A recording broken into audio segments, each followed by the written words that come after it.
Hello po mga kababayan, magandang gabi po sa inyong lahat. So bago po ako papasok, gagawa ako ng konting video tungkol sa pinost ni Sir Paul doon sa kanyang FB page. Sabi po ni Sir Paul, bawal na po tayo, bawal na po ako mag-post ng kanilang picture o videos kahit saan man sa social media, kahit sa Facebook, sa YouTube, bawal na daw po tayo na kung walang pahintulot po sa kanila. So, nung una po, meron po akong ginawang post dito sa YouTube na humingi ako ng pahintulot kay Sir Paul na kung pwede maggawa ako ng mga reaction or mag-post ako ng mga picture kay Sir Paul. Kaso wala man akong natanggap na na reply ni Sir Paul. So, ibig sabihin, hindi siya pumayag. So, ngayon po, ngayong araw na po, ito po yung simula na bilang respeto ni Sir Paul, hindi na po ako magpo-post. Ang ingay ng mga hindi na po ako magpo-post ng kanilang video or pictures bilang respeto po sa kanila. Kasi sila po talaga yung may-ari ng mga picture tapos video. So, humingi ako po ng sorry po kay Sir Paul at sa buong team. Pasensyahan nyo na po kasi wala naman po akong masamang intensyon. Akala ko po pwede kasi ang dami naman po namin na gumagawa ng ganoon. Kaso, bawal po pala. So, pasensyahan nyo na po ako, Sir Paul. Wala po akong masamang intensyon. Ang akin lang po is makatulong sa aking pamilya. So, ngayon po nasimulan ko na po yung aking YouTube channel. Mahirap naman po na iwanan kasi meron na po akong kunting earnings. Sayang naman po kung hindi ko po ipagpapatuloy. So, pagpasensyahan nyo na po, sir, kung meron man akong i-post tungkol sa inyo at video. Pero, promise po, sir, kahit hindi na po ako magpo-post ng mga videos nyo at pictures nyo, promise po hindi po ako bibitaw sa Pugong Biyahero kasi po mula noon hanggang ngayon kayo pa rin yung iniidolo namin, kayo pa rin yung hero ng bayan na tinuturing naming mag-asawa. So, kahit anong pong mangyari, kahit na bawal na po kaming mag-post, andito lang po kami nakasubaybay.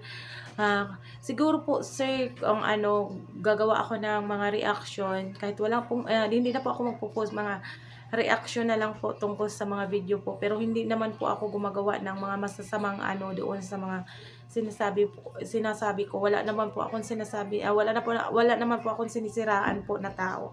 Ang akin po is na nakasuporta po ako sa inyo ni Inday Chris na tapos sa iyo lang, lalo na sa iyo, Sir Paul, at sa buong PB team.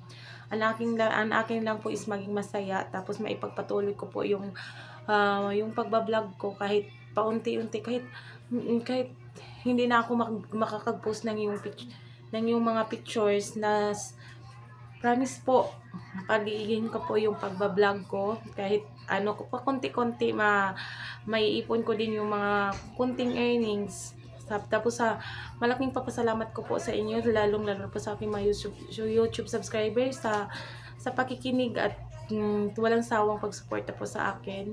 So, sorry po hanggang ngayong araw na lang po yung ating mga post tungkol sa dalawa nating iniidolo.